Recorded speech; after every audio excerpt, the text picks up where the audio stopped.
intaas qiyamka markaan ka imaado waxaan rabaa saddex fariimood oo ka kooban inaan ku daro. fariinta koowaad waxaa weeyaan dalka saa ka warqabtaan waayadan xilli aad u adag u maraya jamhuuriyaddeena Soomaaliya la dhihi jiray dib u midaynteeda iyo nabadeynteeda iyo dal dhiskeeda dhan waayadan imtixaan badan baa ka jira. dadkii federaal iyo 4.5 iyo fahandiimeed gaar ah aad loogu mashquuliyay. saan aniga quraanka iyo xadiidka u fahmayna ila fahantid moogi haddii aadan ila tukan karin waa wareer. haddaana isku reer ahayn oo 4.5 kaas aanan jifa ka wada ahayn dad ila tukan karin oo ila noolaan karin oo ila shaqaysan karin ayadana waa wareer. haddii aanan isku gobol ka imaanin oo aanan galmudug isla ahayn ama South West Island ama Juba interim Island ama Somaliland Island ama Puntland Island ama Durwaland Island iyo Bisadland ayadana aan wada dhaqmi karin ayadana waa wareer. dadka dhalinyarada waxa la yiraahdaa boqolkiiba 75 wala marka dad dhan oo bulshada dhan oo qarni 20aad joogta oo muslimiina oo aad ogtihiin heerka kororka inuu qeyr caadi ah laana waxaan loo ogol inaan afar xas markiiba guursan sida dunida horumartay ay laba cunug bas u dhalaan Shiinaha one child policy uu lahaa hadda laba laga dhigan maqlay way dhaxay muslimka ma leh wax xanibaadahaas ma leh saaso ay tahay markii la yiraahdo boqolkiiba 70 ilaa 75 waa dhalinyaro waa fahmi kartaan inaad tihiin laf dhabarti. waagi hore dumarka waxa la dhihi jiray waa backbone bulshada laf dhabarkeeda haweenka waa la dhihi jiray. hada haweenimada inta la gaaray dhalinyaranimo ka horeyso ma wiilka dhalinyarada ay la rabo inuu wax dhalo iyo gabadhii dhalinyarada ahayd wax u dhali lahayd haddii aysan ka soo aroorin saddex arrimood waxa la yiraahdaa si loo helo bulsho caafimaad qabta oo loo helo dal caafimaad qaba oo loo helo xadaarad caafimaad qabto ay ku noolaadaan waa saddex bulsho caafimaad qabta dal caafimaad qaba ay ku noolaadaan iyo xadaarad caafimaad qabta oo ay kula noolaadaan saddexdu ay iskula noolaadaan si loo helo waa in la helo hooyo wanaagsan hooyo Facebook maahan hooyo wanaagsan in la helo imo iyo WhatsApp iyo Instagram iyo Snapchat waxaan dhan mashquul ku ahayn oo mashquul ku odageeda iyo ilmaheeda martideeda meertadeeda dariskeeda ma garanaysa iyo bulshaweynta Soomaalida aqribada odaga qaraabadiisa salatu rahim inay sadaqa bixinayso inay ayada mashquul isku tahay inay odageeda mashquul ku tahay inay ilmaheeda gurigeeda inay mashquul ku tahay haddaan la helin bulsho caafimaad qabtana ma imaanayso dal caafimaad qabana ma imaanayo xadaarad caafimaad qabtana lama helayo leeyahay deemaanto dhan maamadii Facebook ku jirto odayga carruurta iyo xanaanaynay wareer. waxaa kaloo la rabaa baa leeyahay waxbarasho tayo leh haddii naloo dhigo juqraafiga shaariqi iyo sharje iyo goormaan boosaaso baranayna iyo Hargeysa iyo Kismaayo Kenya manhajkeeda meel Soomaali ma uga jira ugama jiro qolo walba manhajkeeda hadduu juqraafi ahaan hadduu taariikh ahaan lahaa ayada isbarta leanna sayniska laamihiisa kala duwan hadduu ahaan lahaa si guud xisaabta iyo luqaduhu waa universal adduunka oo dhan haddaad Japan ka tagtid atom uu taagay molecule uu taagay iyo waxbarasho tayo leh diin iyo maadiba saynis teknolojiyad luqado fan kasta iyo hal door xurmaysan oo qofka bulshada indhaha waa markuu soo istaagay in la dhageysto oo la xurmeeyo wuxuu sheegay dadka fariimuhu siinay meesha u diray la qaato waxa imaanaysa bulsho caafimaad qabta waxa imaanay dal caafimaad qaba waxa imaanaysa xadaarad caafimaad qabta aan ku noolaan aniga labadaas fariimood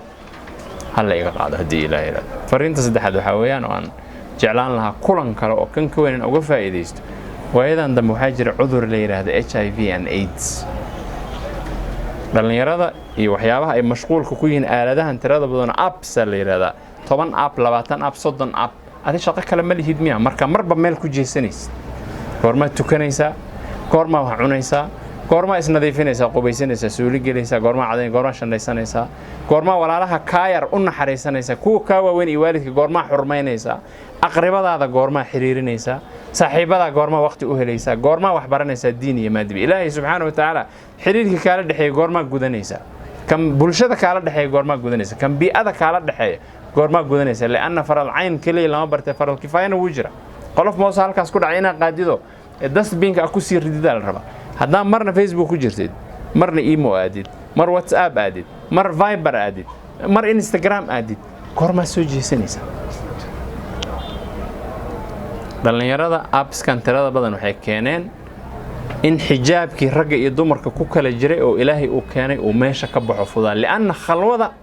إسلام كأد بوقدر دار موا وعدقتها إن رجع يدمر أجنبي إسكوع اللوبان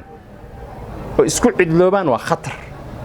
هيرو حال جاري dadkii hore saxaabada waxa ugu afadka dadka Carabiyiinta reemiga لأن ما waxay ka baqayaan male waxayna aaminsan yihiin ninkan waa nabi Ilaahay soo diray salawaatullaahi rabbi wa salaam fariin wada fariintay u rabaan inay bartaan dumarka iyo xishoon jireen iyo cuqaasha iyo marka hatta su'aal adag ama laga xishoodo la weydiinay waa la marmarsiyoon jiray Ilaahay muxuu yiri inna Allah la yasta'minu al-haq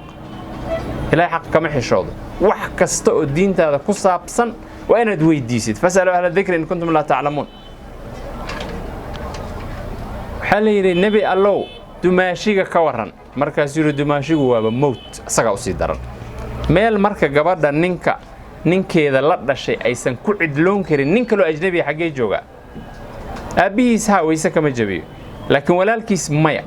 laan hadii ay kala dhintaan dumaaru leey laftigiisa guur imaanay waa geeya waysidu ka jabe marba haduusan muhram noqon karin oo waysa jabi cidladii waa la daay Facebook ay yimid daahi meesha ka bixiyay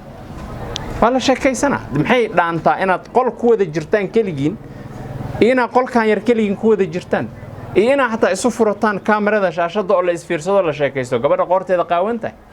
adigana lugtaada ay qaawanta dan ilaahay dadka qaarkood haduusan ilaahay u kaalmaynin fidna la gelaya dalka aan joogno shalay ma admise saaki jorana akhrinay 300,000 oo dhalinyaro ah Nairobi kaliya cudurka HIV/AIDS la wareersan oo reekenya meeqa Soomaali ka ah ilaahay baa garanay meeqa muslim ka ilaahay baa garanay laana Soomaalina waa joogtaa muslimna waa jooga waa cudur qofka uu ku dhaco haduusan ilaahay bixinin ay tahay qof toogasho lagu xukumay dawo kaalmaadka qaada moogay wax dambe oo qofkaas uu soo siyaadinayo male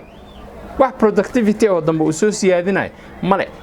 imma inuu ilaahay ka yaabo oo aqoonsado waxaan inay qadar yihiin dambigaba wax ku lahaado laana HIV/AIDS qof dambaaba kaliya kuma dhaco dhiiga dhacaamado isu dusa